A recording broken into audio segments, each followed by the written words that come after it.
UCLA Üniversitesi'nde bir konuşma yapacağım. I had to make a speech at the University of Los Angeles.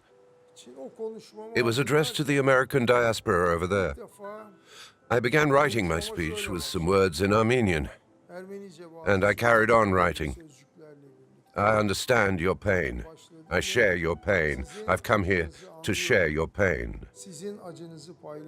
And then I stopped for a moment and wondered, what suffering am I talking about? Go on, give it a name. And I thought, I'm talking about the suffering of genocide, am I not? I wrote the word genocide several times, then I crossed it out. Then I wrote it down again, then I crossed it out once more. Then I wondered why I, Hassan Jamal, have a problem with this word, genocide. I thought, why are you running away from this word? If it's what you think, write it down. What the Ottoman Armenians went through in 1915 and 1916 had been planned and systematically applied. That's genocide.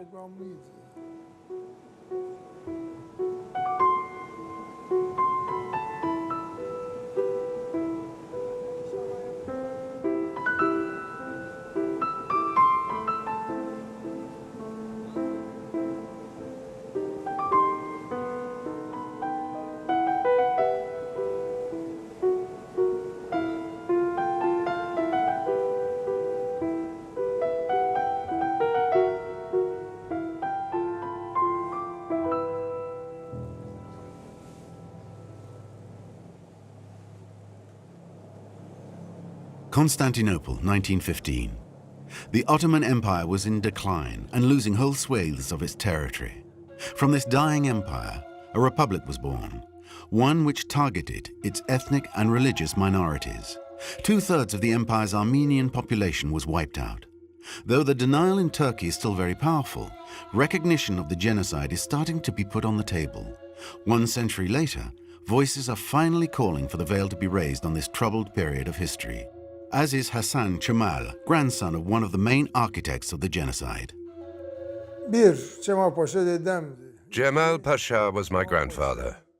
He was one of the 3 leaders of the Committee for Union and Progress, this organization which played an important part in the ruin of the Ottoman Empire. When we talked about him, we'd call him Papi Pasha, and we're very proud of him, of course.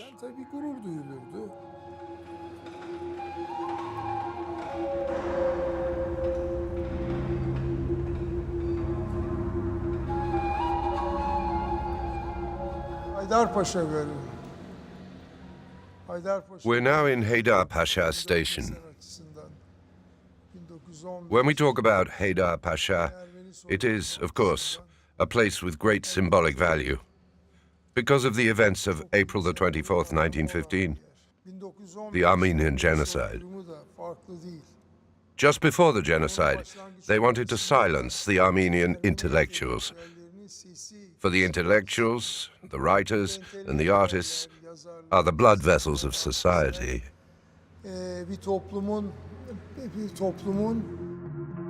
Haydar Pasha Station. It was here on the Asian shore of the Bosphorus that the first deportees of the first genocide of the 20th century left. It was April 24th, 1915, a time when Istanbul was called Constantinople. That date was quickly considered as the founding act of the mass violence. Quite simply because that day the Ottoman authorities had decided to arrest the entire Armenian elite. That included not only the political class, the MPs in the Ottoman parliament, but also the leading lawyers, businessmen, renowned journalists, writers. The entire elite was arrested and deported, and would be executed in isolated spots during the weeks that followed. On April 24th, 1915, there was a roundup, rather like the Veldiv, but different, because this was a highly targeted roundup, limited to around 2,500 intellectuals, the leaders of the Armenian community. And that's why we take that date as the beginning of the genocide. La circulaire 3052, Circular 3052, dated April the 24th, 1915, and signed by the Minister of the Interior, Talat Pasha, ordered the military authorities and administrations of the entire Ottoman Empire to arrest the local Armenian elite. We can call this the official launch of operations. Behind this decision was a trio of officers of the Ottoman army who were called the Young Turks. Talat, Enver, and Cemal Pasha formed the triumvirate who planned the Armenian genocide. I, Hassan Cemal, grandson of Cemal Pasha, as such, was becoming a focus for interest. In fact, as a journalist, when I had to make an appointment with a statesman, for example, the fact that I was a grandson of Cemal, particularly in the first years of my professional life, was of great use to me. I can't deny that. When I look at this photo, I see both the greater history and that of my family, but I've drawn a line between the two. When we talk of history, this trio is still called Enver, Talat, and Cemal, my grandfather. These were the three leaders of union and progress. It was they who seized power and imposed a dictatorship in the latter period of the Ottoman Empire. At its height, the Ottoman Empire stretched over 3 continents. But by the end of the 19th century, it was shrinking fast. 80% of its territories in Europe had been lost.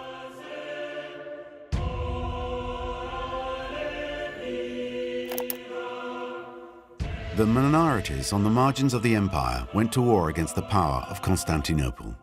They demanded their independence and obtained the backing of Western democracies.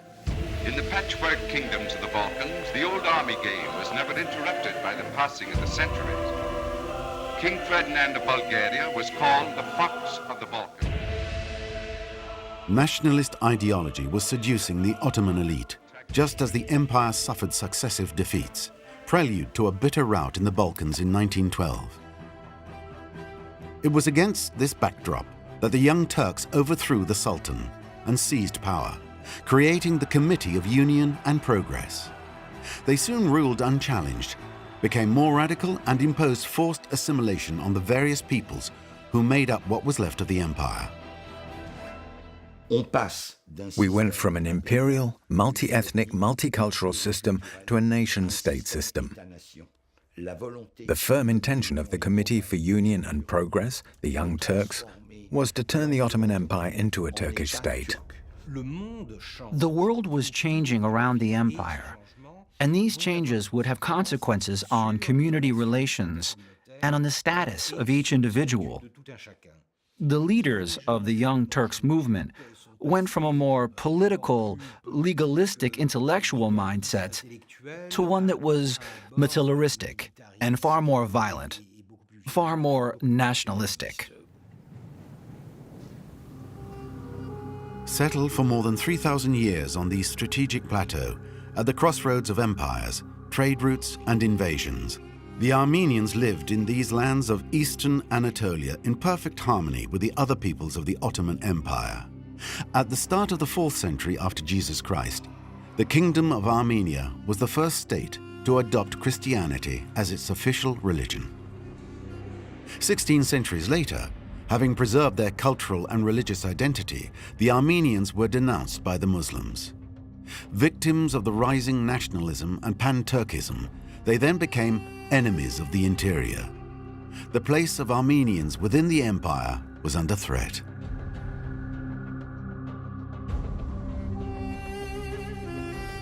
Lawyer, civil rights activist Fethiye Çetin was a former political prisoner very involved in civil society.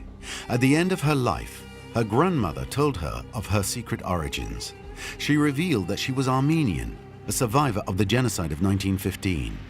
A shock for Fethiye, who always believed she was Turkish. Today she is fighting for the rehabilitation of the Armenian memory and for another type of citizenship in Turkey. she revisits her past in the village where her grandmother was born. Bu çeşmeler Ermeni mimarisi. These fountains are Armenian architecture. They're called compartment fountains. Çeşmeler şu They're used like a wash house. tık olarak kullanılıyor. These are village fountains, and my maternal grandmother's house stood not far from here.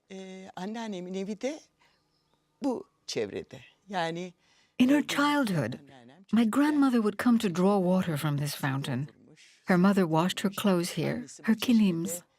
Kilimlerini, halılarını yıkamış, çamaşırlarını yıkamış. Up until the age of 9, my grandmother lived in this village. She was the eldest daughter of the Gadarian family.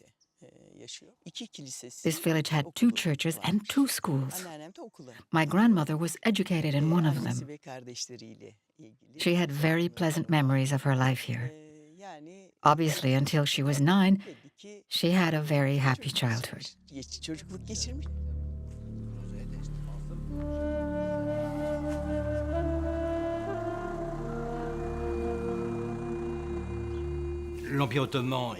The Ottoman Empire was a multinational, multiracial, multi-ethnic empire, and the Armenians occupied a very important place.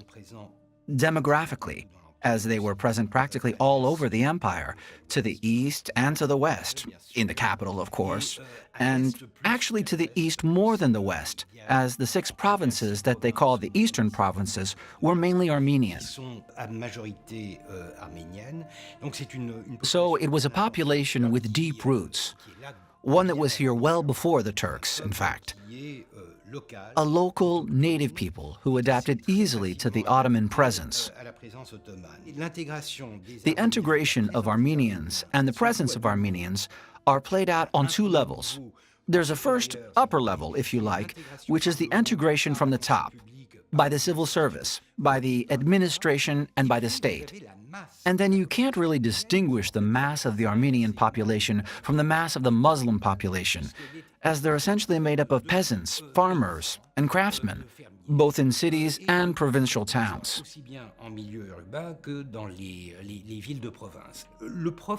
The profile of the Armenian population looked extremely like the profile of the Muslim population.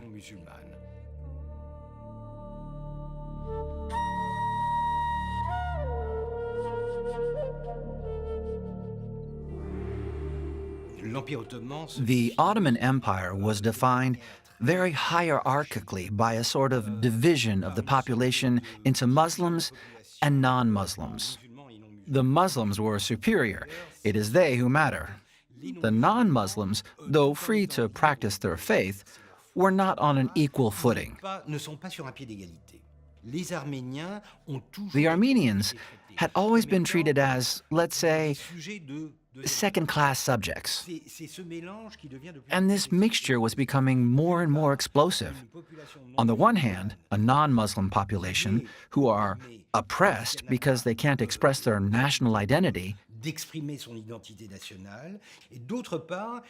and on the other, a Muslim population embittered by the defeats on the Russian front and the European front. And that, in a way, was the start of the Armenian question. War was the key condition for the young Turks to implement genocide against the Armenian people. 1914 and the outbreak of the First World War. After a certain hesitation, the Ottoman Empire, already at war in the Balkans, committed to the Central Powers, Germany and Austria-Hungary, against the Entente, France, Britain and Russia. Curbing Russian expansionism in the Caucasus became an absolute imperative.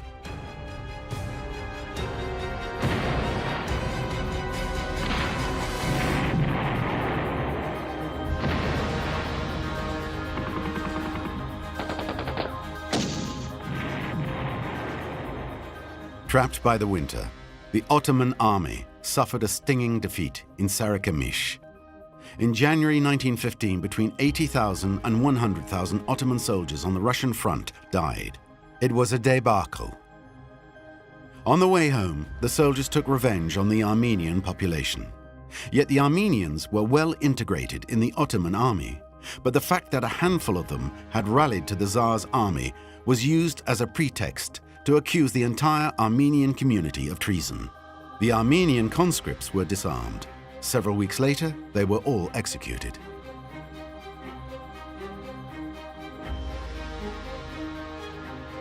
It is April 18, 1915. In the Van region, historical cradle of Armenia, 60,000 Armenians were massacred. The survivors fell back to Van, where they offered resistance and tried to save the town while waiting for the Tsar's troops to liberate them. Called an insurrection, the self-defense of Van was yet another pretext to displace Armenians throughout the empire. In the 6 Armenian provinces, the scenario was similar. Men were massacred where they stood. Women and children were deported. My grandmother, who was a child of the Gadarian family, told me that the year of her 9th birthday, one fine day, the gendarmes raided the village.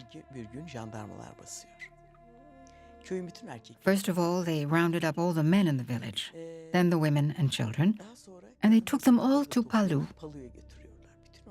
All along the way, the women and children had to walk. Everyone was on foot.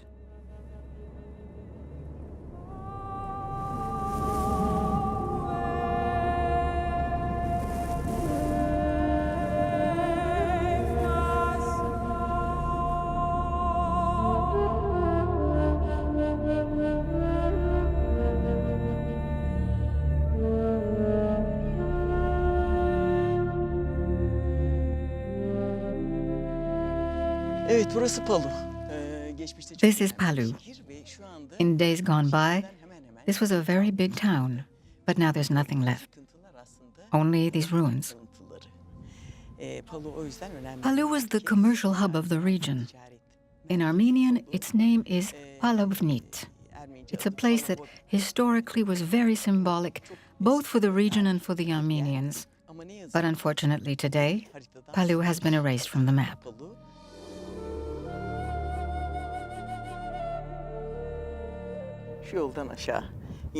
They took people down by this path to the church further down and piled up the women and children in the church courtyard.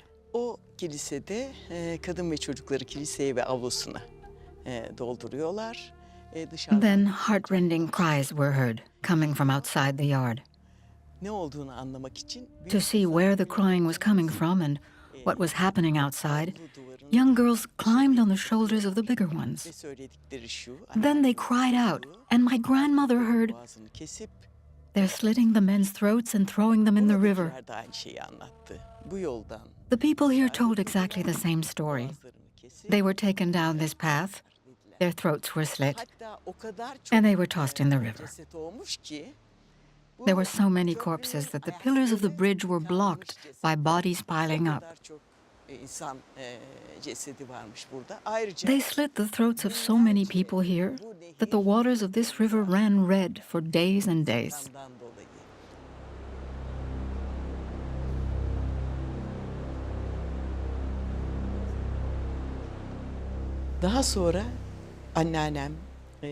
Then my grandmother, her brothers and sisters, and all the survivors of these events were forced to undertake the famous walk of death. They were made to climb the mountains around Palu. They walked for days and days, weeks, thirsty and hungry. They went past the town of Elazığ and arrived in Maden. There, where the Tigris is deep, my grandmother's aunt drowned herself and her 2 children in the river.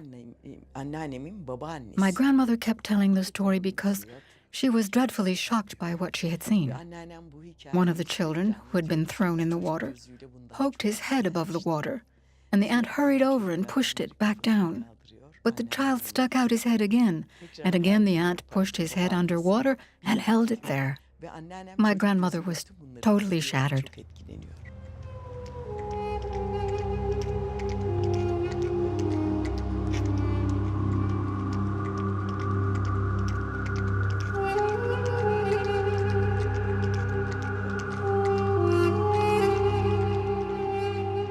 À partir de la fin mai, From the end of May, they witnessed the deportation of women and children, in other words, people without defense.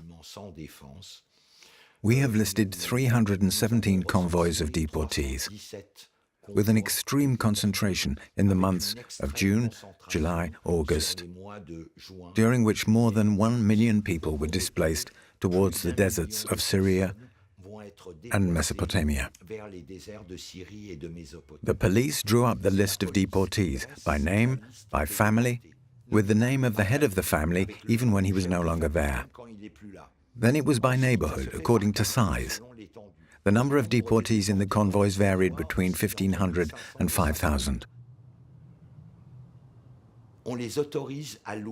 Initially, they were permitted to rent carts.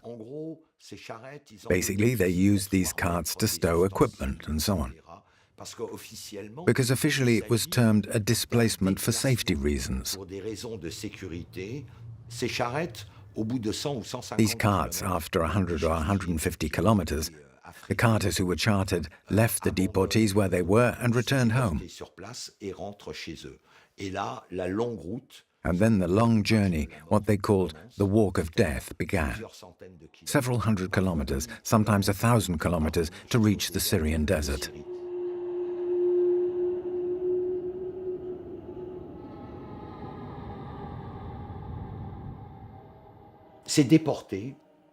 These deportees had possessions with them when they set out. Some of them hid them where they were.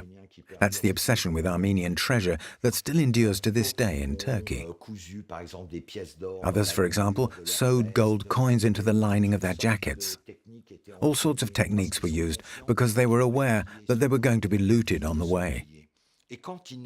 And they were looted, and when there was nothing left, only individuals, then the individuals themselves became merchandise. And you arrived at a situation where the local rural population had virtually nothing left to loot. So what did they do? They took away the best-looking girls, they took away the children, and in certain towns the young women were sold for less than a gold coin. The walks of death saw the entire Armenian population of Anatolia deported. All along the way, massacres, looting, rapes, and child abduction was the daily fare of Armenians. Exhaustion and sanitary conditions saw off the weakest amongst them. Between 1 million and 1.5 million Armenians were exterminated between April 1915 and December 1916.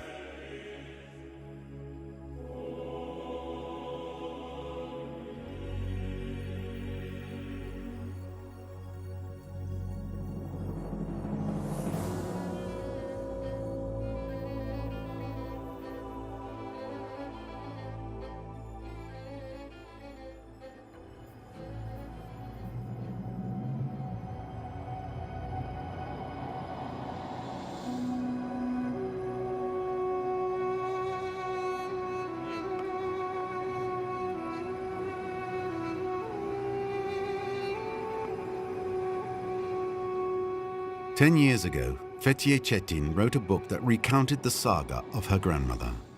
A book that jogged the memory of Mehmet. Their grandparents were from the same village and were in the same convoy. For the first time, Fethiye is meeting Mehmet in Çermik, an important stage in her grandmother's life.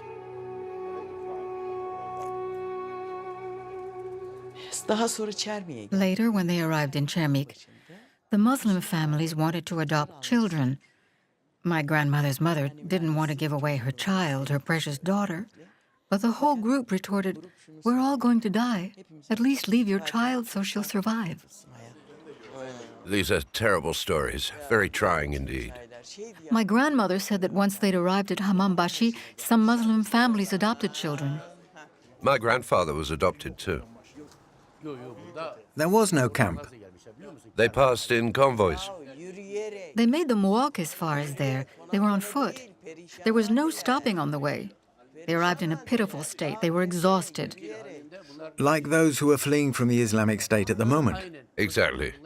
When they left in groups for Syria, all along the way, they confiscated their children, their young daughters. First the best looking, then the children.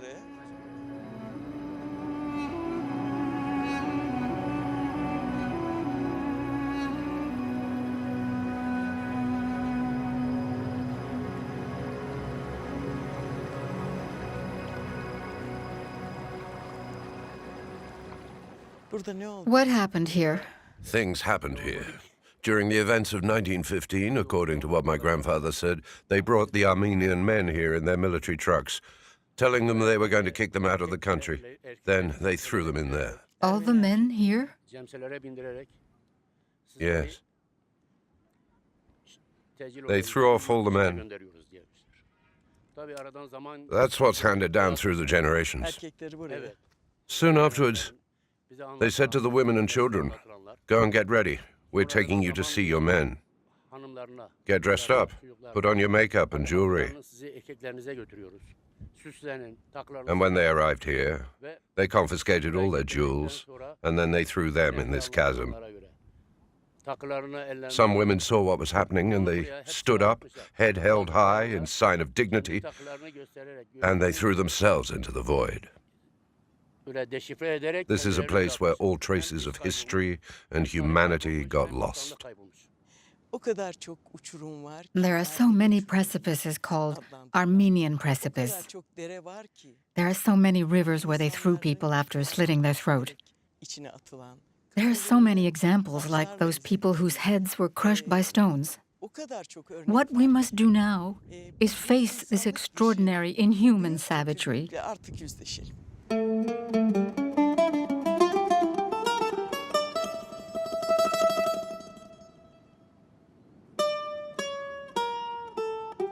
Au total, sur l'ensemble du territoire. In all, over all the territory, there were 32 slaughterhouse sites, which made use of the tormented geography of Asia Minor. The gorges, for example. The gorges which form the upper Euphrates, in the region of Kema to Erzincan, where squadrons of Teshkila Tumashusha moved in and managed the deportees which passed that way. By looting them, of course, and by liquidating the last adult men who were there. And by sending these deportees even further south.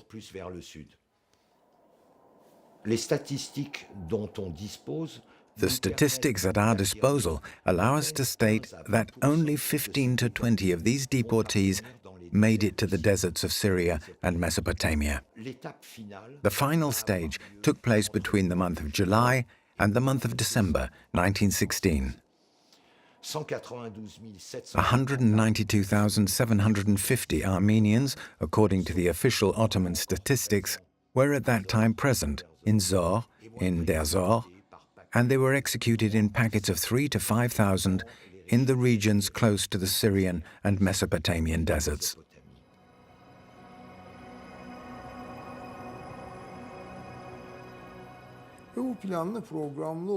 And it happened in a programmed way.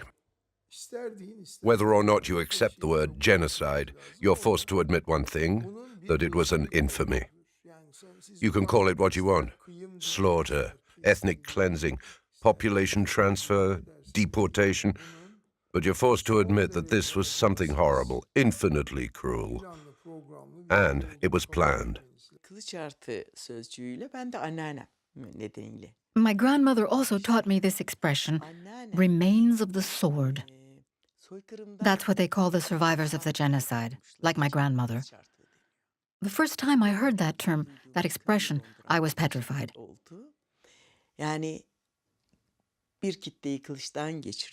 You put thousands of people to the sword, and the few that survive, you call them the remains of the sword. Not just my grandmother, of course, all the survivors.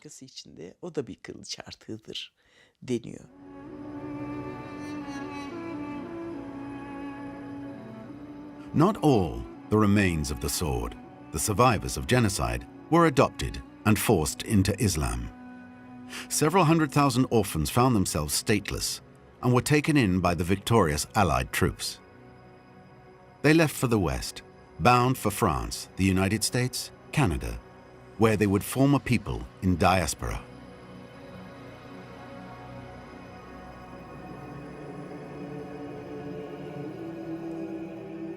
A survivor of hell, Aurora Mardiganian was 16 when she arrived in the United States. She wrote an account of her ordeal. In 1919, Hollywood adapted it for the silver screen.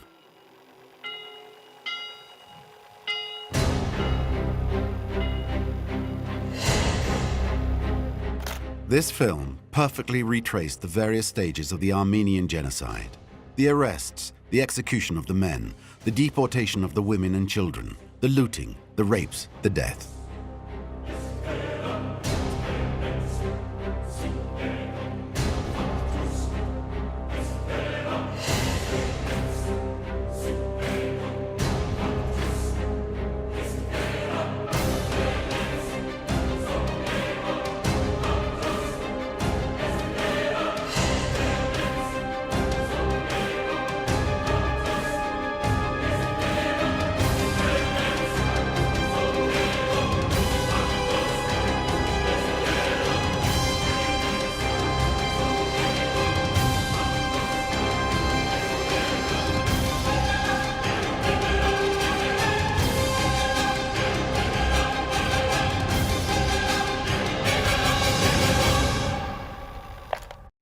The end of the First World War tolled the knell for the Ottoman Empire and the fall of the Young Turks regime.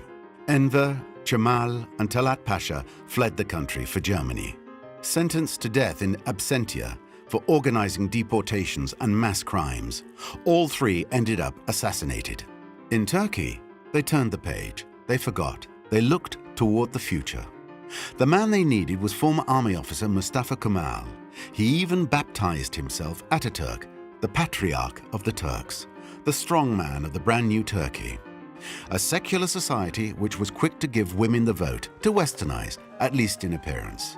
Ataturk restored the Turks' pride and confidence, a dream situation for rewriting Ottoman history, forgetting the Armenian ghost. The Republic of Turkey is built upon a genocide because the Republic was created by the Young Turks and is its logical continuation.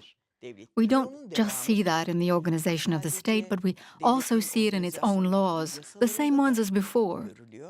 It was the overall system that was a continuation of the genocide, a consequence of the Young Turks, and that's what I began to understand. History doesn't yet belong to the past. It is still relevant. Until very recently, it was very dangerous to go anywhere near history. It was a political problem. At school, they told us nothing about history. None of our friends or family discussed it, certainly not out loud. We had no information on the subject. On the contrary, we were told glorious stories about our past, nationalistic, Turcophile, racist, chauvinistic stories. Because of all that, I was very surprised at first. But then, thinking about it, I realized that what my grandmother had told me was absolutely true. We only knew of the existence of 1915 as part and parcel of the official history. My mind was also taken hostage by the red lines of the official history.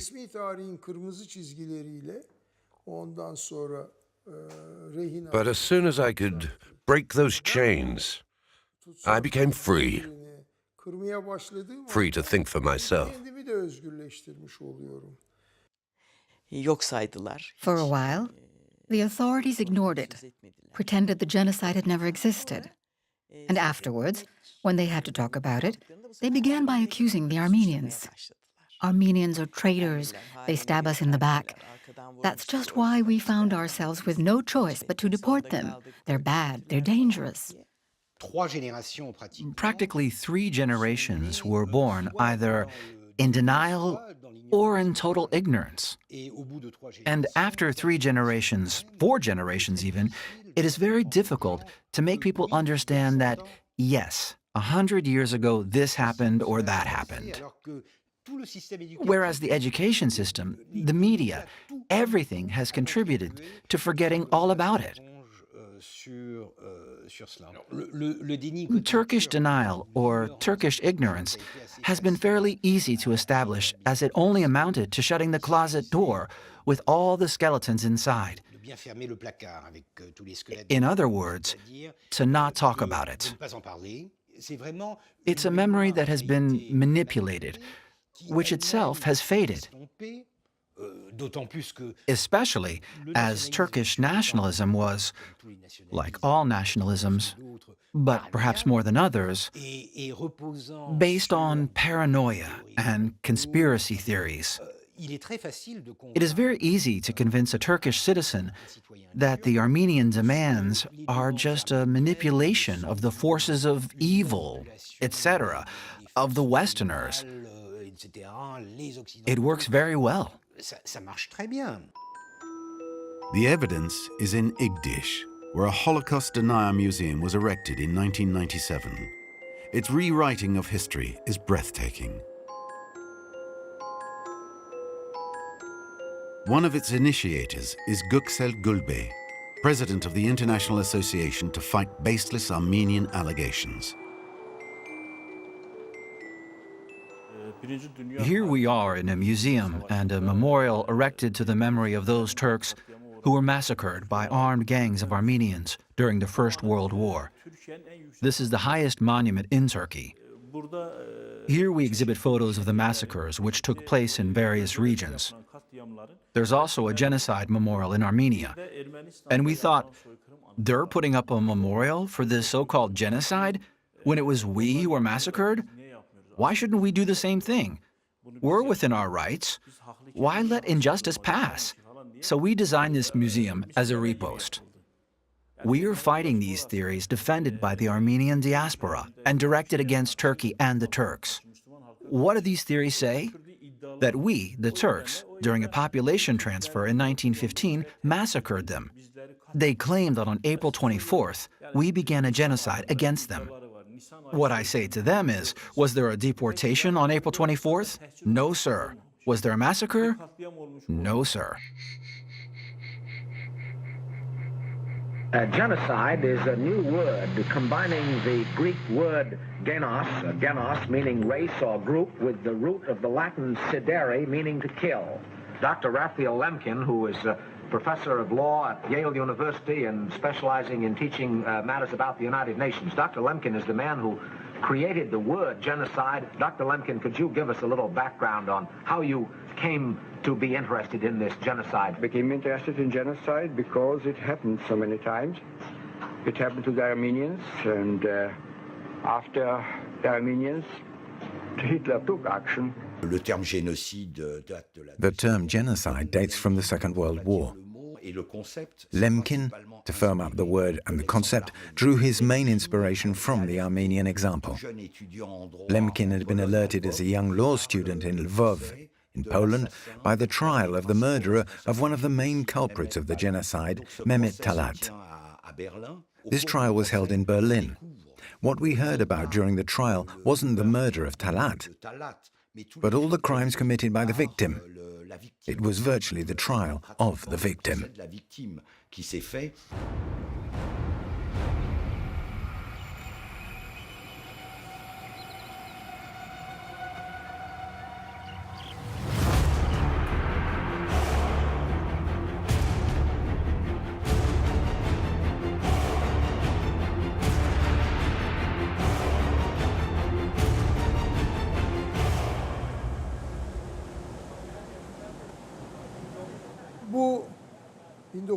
My thoughts on 1915, on the Armenian genocide, were developed as part of a process. They didn't pop up fully formed overnight. I didn't think one morning, oh, that was genocide, or another infamous chapter of Ottoman history. In fact, it was a paradoxical process, which was open to many contradictions. Later, during the 1970s, there were attacks carried out by Asala, the Armenian Liberation Army. I'd always considered their actions as those of vile terrorists, and still do. But at the same time, paradoxically, This violence, this terror committed by Asala, dragged the events of 1915 and the Armenian Genocide to center stage. We didn't know what really happened in 1915, and we didn't know whether what was written in our history books was true or not. Before the attacks of the Armenian terror group Asala, which targeted and assassinated Turkish officials, genocide wasn't evoked neither in the West nor in Turkey. The skeleton closet had been reopened in the 60s by Asala. They allowed the Turkish state to point the finger at the terrorists, the anarchists, the murderers. What really opened the closet happened in the 80s, in the 90s, and was the opening up of Turkey itself to the outside world. We began to see and hear things that were different from the monolithic discourse. Then came the intellectual effort. We have covered an extraordinary amount of ground. We're not there yet, but the taboo has crumbled. When I spoke about it to my friends, I realized that everyone had a story to tell. Almost everyone had heard things about 1915 from their grandparents, but up until that day, we hadn't shared these stories between us.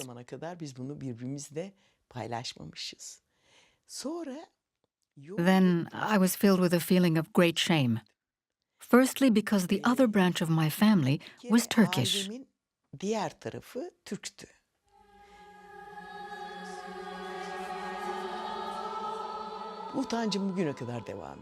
I still carry that shame today. I live with it permanently. I feel it intensely because we still haven't been able to come to terms with our history. And we're still bent under the weight of this denial.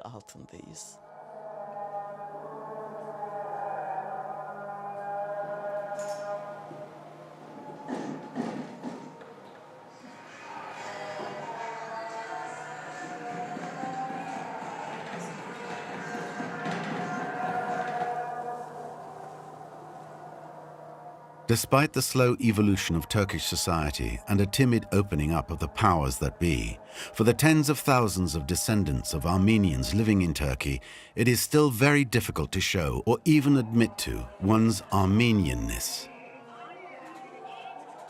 In Diyarbakir, several dozen of them have come together to restore their church. One of the leaders of the community fights daily for recognition. Gafur, like Fethia Çetin, is a descendant of a genocide survivor, a remains of the sword.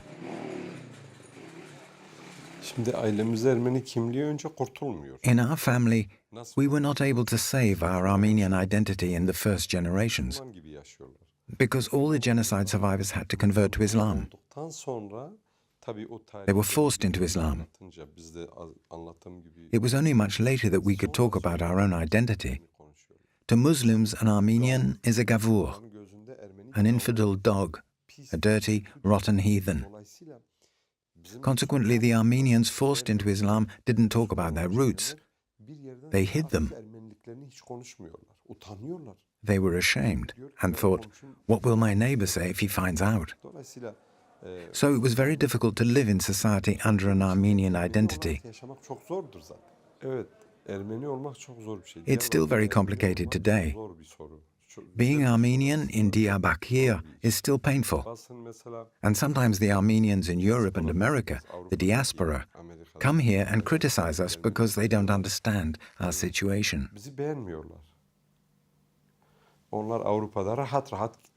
They may have difficulties in Europe, but they can openly say that they are Armenian.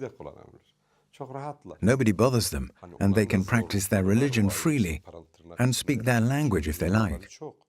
Nobody is forcing them to convert to Islam, to become Muslim.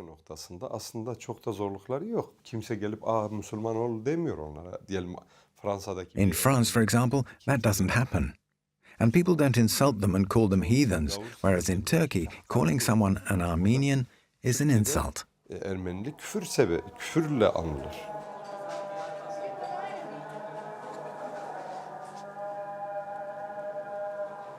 Ve o çan kulesi yapılıyor 1914'te. Sonra soykırım... This bell tower was built in 1914, but after the genocide in 1916, on the pretext that it was higher than the minarets on mosques, the army demolished it. Top ateşiyle yıkıyorlar. Bir hafta ancak yıkabiliyorlar. To destroy it completely, they fired at it with a cannon. Şimdi biz kiliseyi onarınca... When we restored our church, we decided to rebuild the bell tower because it had gone 1 century without it. Biz çan kulesini yaptık. Çok harika bir çan kulesi yaptık ve... And today, in Diyarbakir, you can hear the bells ring. Çan çalıyor. Şimdi günde... They now ring twice a day, and I'm very proud of that. Hikayesi de öyle. Ama çok... It's a lovely bell tower. Is it as tall as before? Yok, artık kısa... No, we made it slightly smaller. You never know. Kısa tuttuk.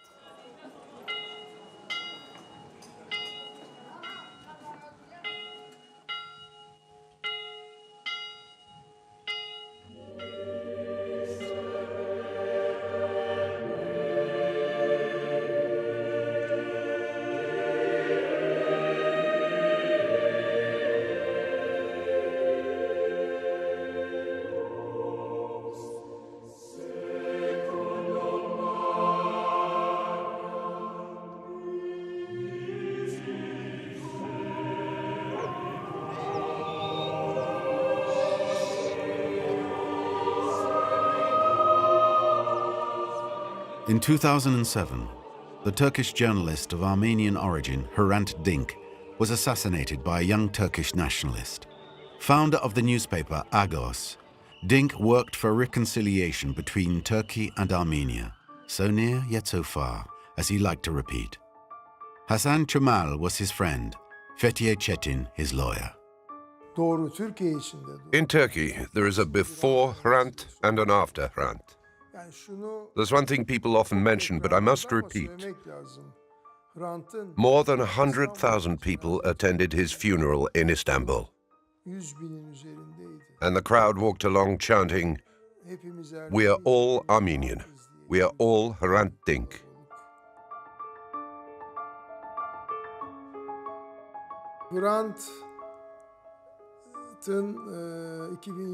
When he died in 2007, a repulsive assassination, I began to understand how my intelligence, my personal story, had been captured by the history of Turkey. And I really began to wonder.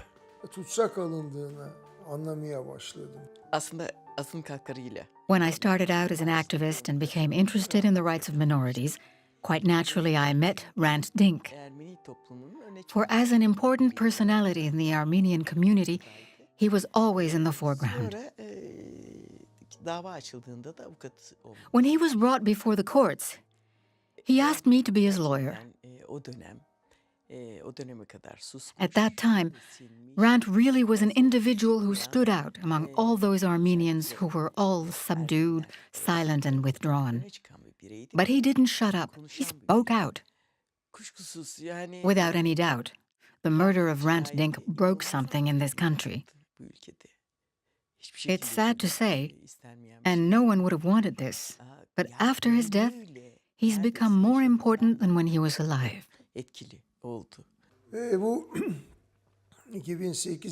When I went to Yerevan in Armenia in September 2008, the most important event was my visit to the Genocide Memorial. I went through a great existential storm, but I also felt an inner peace, because I had accomplished something that I had to do.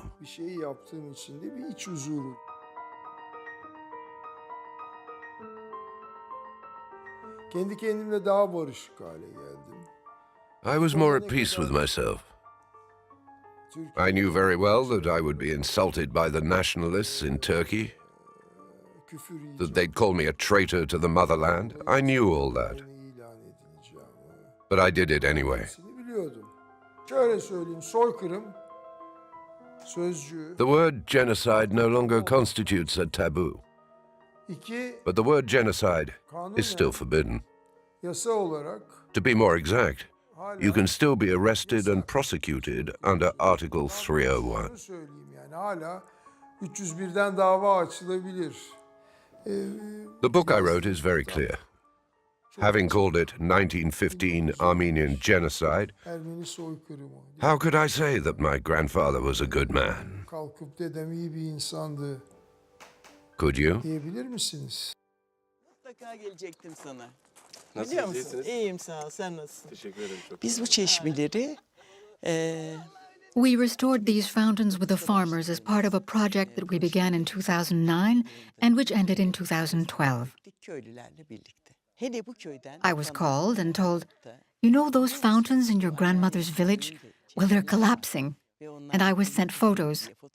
And that's when the idea for this project hatched in my head and became a dream. kafamda belirdi ve bir hayal kurdum. Biz bu I thought, çeşmeleri let's repair these fountains all together, hep birlikte Turks, Kurds, and Armenians. ve And while we repair these fountains, let's remember our past. hatırlayalım.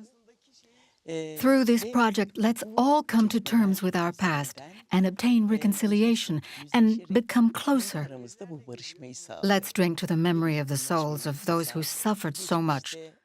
Let's drink the same water together to the memory of all those who died. İçelim. Boylarından olduğunu iddia ederler. Hiçbir zaman Türkçe konuşmaz. Sağ ol. Sağ ol.